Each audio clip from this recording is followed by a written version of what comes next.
is Blind Adam of the Awesome Sauce Comics podcast. I am here with Leo. Welcome to Questions for Leo Leonard. For Leo Leonard. How are you today? I'm doing great, Adam. Thanks for having me on the show. You're quite welcome.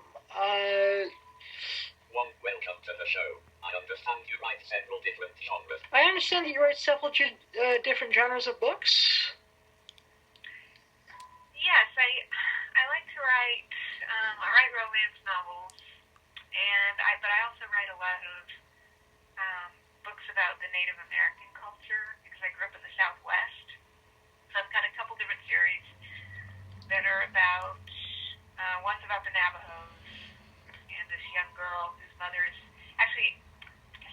Let's start with that, and then I'll talk about my romances next. But one of them is about this girl who grew up in Harlem, and her mother is killed by a drunk driver, and so her grandmother is going to drive out to New Mexico to meet the father she never knew, who happens to be the Navajo medicine man, and so she goes to live on the reservation, and so the book's about she's half black and half Navajo, and so she has to come and live in this new land where really there's nothing going on in Gallup, New Mexico compared to Manhattan. So she has kind of a culture shock and has to kind of fit into society. That's got to be a heck of a culture shock, being a native New Yorker myself. Yes. Like if you went from there, which I do think New York City is one of my favorite places on earth, and then go out to the middle of the desert where there's really nothing to do. So that's one of mine. That one I've just re-released in paperback and Kindle. One of them, the first one's called Return of the Chindi. The Chindi are, it's a term that the Navajos use. It means spirits. So in the first book, the girl's mother is coming back from beyond the grave to give her messages and things like that. And the second one is A Curse of the Sand Painting, as the young girl stays on the reservation and one of the tribe members is being manipulated by an enchanted sand painting. So it's high fantasy, but it's based on a lot of research that I've done about the tribes, just because, again, I kind of grew up in that area. Yeah. That's awesome. That's fascinating. You guys seem to do a lot of exotic locations in your books. How do you learn about all these different locations? Yeah, the second, I do a lot of the romance novels as well, and so the ones that are really starting to take off right now are Leo Leonard's sheek books, which are romance novels about what does sheek mean? The white girls, like Arabic prince who comes from Turkey. Oh, okay. Like a Middle Eastern prince, basically. This is high fantasy for women. I don't really get it personally, but several years ago, one of my romance publishers wanted me to write a book about the desert because she saw that these sheek books were selling a lot. So I wrote this little story. And to date, it doesn't matter what I write, my best-selling books are always about sheiks. And so I started just deciding to pursue that more fully because I was contacted by a literary agent in Japan. And so some of my books have been turned into manga cartoons in Japan because the Japanese are very, very fascinated with the Middle Eastern culture. That's fascinating. My books, I know, it's interesting. I mean, I know some people have been, to get back to your question about, like, where do I come up with this stuff, several years ago, I had gone and flown over to Egypt, and I toured all over Egypt, and then I went over to Greece, and I rode on a boat across to Bodrum, Turkey, and drove up the western coast of Turkey to Istanbul. And for some reason, I don't know, like, of all the places on earth, that whole area of Turkey really inspires me, and I want to write a lot about it. So all of Leah's sheek books, now I have to say, I do have one about Dubai, and I've never been to Dubai. I would like to go there, but for the most part, Leo Leonard's books, a lot of them are set in Greece, and they're set in Turkey, in this area called Ephesus, which right now, like a lot of cruise ships are going over to Ephesus because there's some ruins there, and there's this place called the House of the Virgin Mary. years and years ago, when she was alive, people believed that the Virgin Mary actually spent the last years of her life in the area around Ephesus. And there's also the ruins of Troy, where they brought the Trojan horse through the walls. And That's I write about awesome. settings, but I've actually been there, so I think that's one of the reasons why the readers have really loved the books, is because I do give them a little bit of a history lesson while we're taking them through this tale of, you know, this woman getting swept off her feet by this regal foreign prince, basically. A sheik is basically another word for a prince in that culture. You just blew my. I love the Trojan horse is one of my favorite stories of Greek mythology. So. It is really, really interesting. One of the books, I can't remember which one, because I set a lot of them in that area. I wrote another one called, the one that just came out in October is called Sheek's Destiny. And this one's about a woman who takes a cruise ship to Ephesus. And when she gets off the ship, she is invited to go on a special outing with the sheik and his father, the sultan, because he's trying to matchmake his son so he can continue the dynasty. And then they end up touring around the ruins. And then I wrote another one called Sheik's Demand. I think that's the one where they do go to the ruins of Troy. And they tour around those ruins, which are still there today. So, and of course, they all go to Istanbul.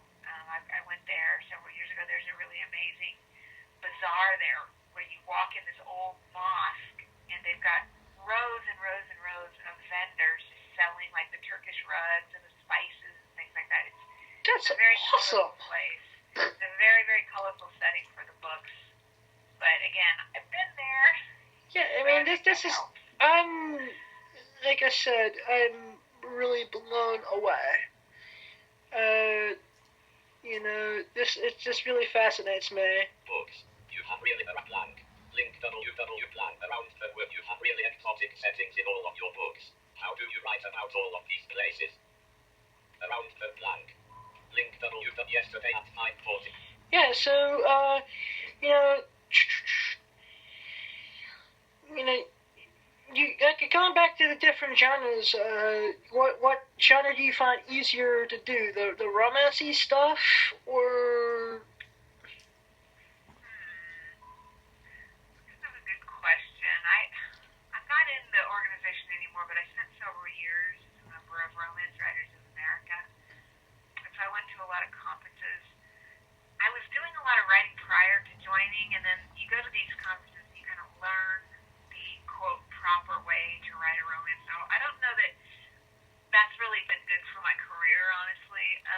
It's kind of like Picasso. Like, first you have to learn how to draw a bowl of fruit, and then eventually you can become Picasso, if you know what I mean. So I think it was good to learn those rules, but I think sometimes those need to be thrown out the window. And I've started publishing a lot of my own books, particularly the sheek ones. I was like really against publishing them myself, but I do them through Amazon because there's certain rules in a romance. The couple has to meet chapter 1, and they don't want a lot of plot there, you know. But some of my books really do have a little more of a plot to them than maybe what some people want. So I think that I like to know the rules, but I want to be able to break them. So, and then really, in terms of your question, like the Native American series that I've got, I think I've got at least one more book left with the girl from Harlem. I've got another series set in Albuquerque. I've got, theoretically, I could do several more books there. It just has to kind of hit me. Okay, it's time to go do that one. It's like a stream of consciousness. Like if you're watching your favorite show and then it's going to go off for a year, it's not going to come on until next season. You can kind of spend the summer not watching it and then get right back into it in the fall. And so it's kind of like that. When I get the vibe, I'll get back into it, but it's more kind of an inspiration thing than. Yeah, I can relate to that, because, you know, all the times I've delved into writing something is just like I put it down, and then it's just like for weeks nothing, and then something will hit me where I need to pick it up again. Now, what is easier for you, doing the self-publishing thing through Amazon, or actually having a publisher?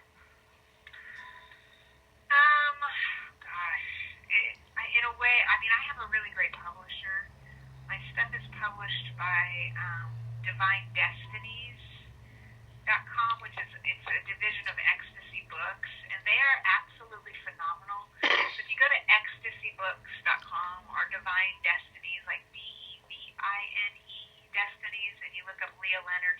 lot of my books. I've written westerns, written some of the... Wow, you've written westerns? I did write one western. I would love to get into that more. I wrote one called Dead Man's Diamond. It's a short story that was set in Tombstone. And it's got the typical brothel experience. All right, okay. All right, tell me the name of that one more time. I'm going to check that out. It's called Dead Man's Diamond. Dead Man's Diamond. And I've got an author page on Amazon also, the Leo Leonard. It's Leah and Leonard. And if they look on Amazon, there's an author page and it's got all my books. But this one's called Dead Man's Diamond. I have to say, is that on the Audible or anything like that? Or am I going to have to find... It's not on Audible. I have got to get... That's one of my goals for the next year is to get a studio set up so I can start doing these in Audible. Because I personally love audiobooks, but also for people like yourself, I mean, I think it's good to be able to listen to. Well, like I said, right now I'm getting myself in this position where, I get hooked up with more volunteer readers or just going on Craigslist and putting up an ad, hey, I need a book read to me, I can pay you this much. I'm always thinking of the visually impaired person who isn't that blessed yet to have either the skill set to seek someone out or, whatever, and just they live through Bard or Audible or graphic audio. Hey, if you all want Audible and or graphic audio, and any of you people want to sponsor me, we can please talk later. But I love audiobooks. Audible has a creation exchange where I can put some of my material out there and get somebody to do it for me, and I'm toying with that idea, or just getting the studio myself and doing it and reading some of this. Like I said, I love westerns. I'm definitely gonna have to check this out. I do love that little story. It's a short story, but it's set right at the same time as the gunfight at the OK Corral. Awesome! You just sold me. The character is John Behan, who is a real historical figure. He was the sheriff at that time.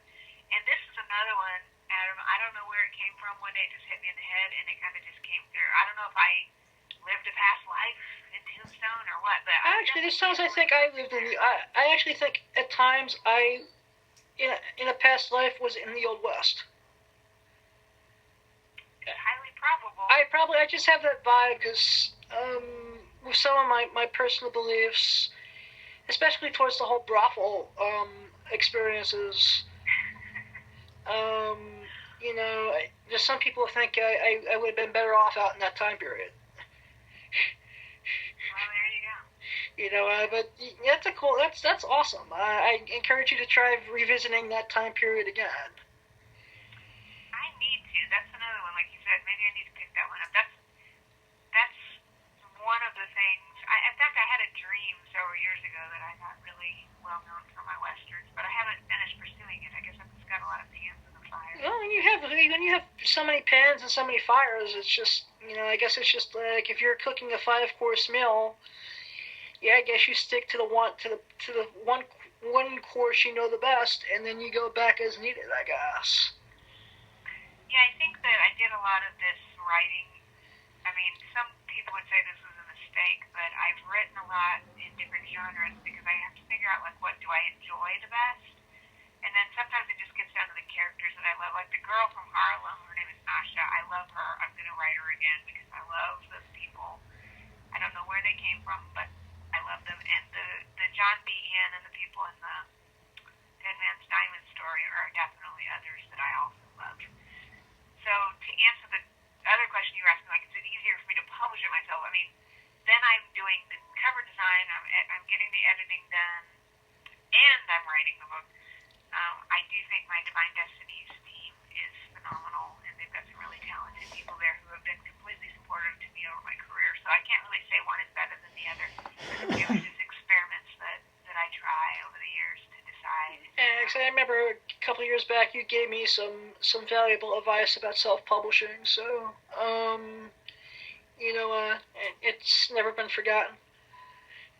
All right, yeah, it's everything's got pros and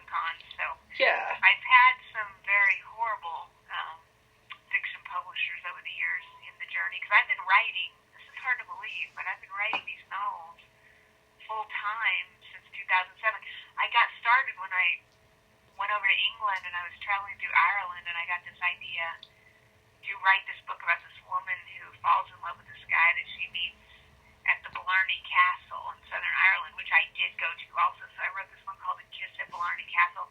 That is honestly one of my personal favorite romances that I've ever written.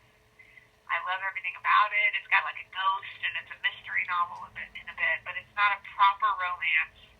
Again, because it's got a little too much plot for it, but if people love the idea of the Irish and the whole romantic aspect of that, which it is very beautiful and romantic over there, that's still one of my favorite books. But these are all on my author page on Amazon. That's awesome. Let me ask you this, especially now that we live in an era where everything gets adapted with a lot of things.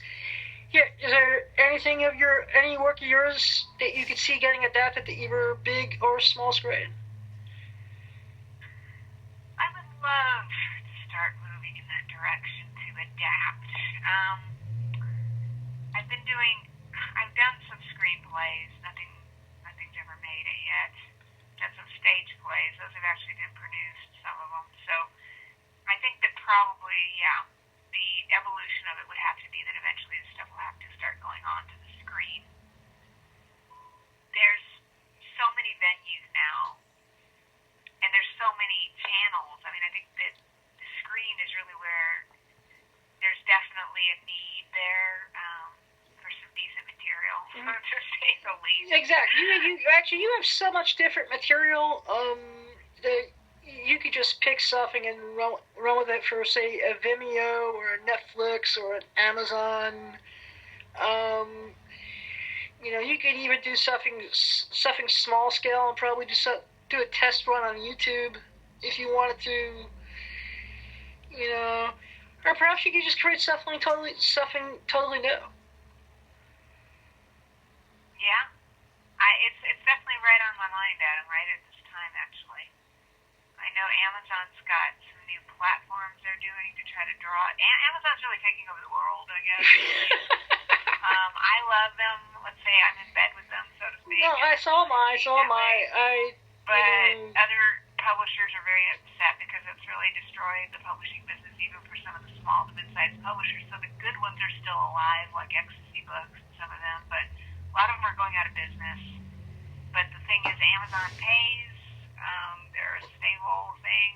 Some people think they're an evil empire. I don't happen to be amongst that. And never mind. Platforms. Unless I start telling all my friends, yes, I know work for an empire. It's called Amazon. You should try it. Exactly. You get everything you get on board or don't get on board. It's up to you, but I'm getting on board. I think you and I have been on board for quite some time. I was doing ebooks before it was cool, and people told me I was a loser. Yeah, I remember. I couldn't get anyone to publish these, and so I went with this ebook publisher. People thought I was an idiot. You were doing ebooks back in the early 2000s. I was. It was incredibly uncool. And the idea of publishing your own? OMG, no. People would have said, get ye gone, Satan. That can't happen. But what advice would you give to a first-time writer? Let's see. It's hard for me to say what I'm getting ready to say because I don't always do it myself. But even someone, love. Yeah. I can't say that I personally love sheek books, and I love the idea. Do I read a lot of them? No. I do love the stories that I tell, and I love the settings and all of that. But maybe I love the Western more, for example. But have I been spending time with that? No, because at some point the artist also wants to know that somebody's actually going to read my work, and the sheet books are the ones that are selling for me right now. So, I guess you got to stay true to yourself, but I guess you have to make a living too. It's weird. That would make sense. I mean, that was one of the pieces of advice I've just recently gotten is write what you know. And I was just wondering if you agree or disagree with that. I do agree with it, and I think I probably should do more of it, but I also think that some things that you don't know float in from supernatural realms and are there to be channeled. It's like a radio station, you tuning into it, and if you have an opportunity to give you an example. Right now, I'm on my 15th draft of this for some reason, and I'm liking each draft better and better. I've actually never thought I could write teenage girls so well. You can write them well? Yeah, I don't know why, but I can write them extremely well. There you go. There's no telling. But I did make one. Harlem. Yep, that's true. But I did make one of the. I did give. But one of my friends is like, I didn't know you envisioned yourself as a blind teenage girl. Adam, very good. As I made that head girl with the story, someone who's visually impaired and a comic book nerd. And they're just like, is that character supposed to be you? And I was like, no. So it's just pretty similar. It was kind of weird. I mean, there's two ways to look at it. Maybe there's part of all of us that does come through the writing because we're the vessel to which things are being disseminated to the world. But then, I mean, things also just occur to you. Yeah. You're taking the blind comic aspect and you're adding it to something else that's coming through. Yeah. Therefore making. But I've been having fun with it, and I can't wait to see what it's going to look like when I get to the point of being able to film it. It's been a while since I've done a short film, and I'm just thinking that's the next avenue I want to get back into after a 12-year absence. Just the various things. And where can people find your books outside of Amazon, or find more information about you? They can go to LeahLeonardRomances.com, and I've got a Facebook page, and I've got the actual website. Should be pointing at my Amazon author page. They can go to DivineDestinies.com also and look up my names as well. All right. I really want to thank you for your time today. Thank you for having me on the show. And I said, you have an open invitation. If you have any future projects and you want to come promote, you always have a home and an open invitation here on Awesome Sauce Comics. Thank you very much. Thank you.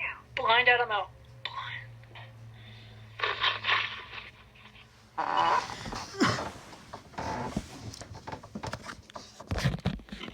Viewfinder. Focus unlocked. 23 minutes. 32 seconds. Viewfinder. Take picture. Stop recording video.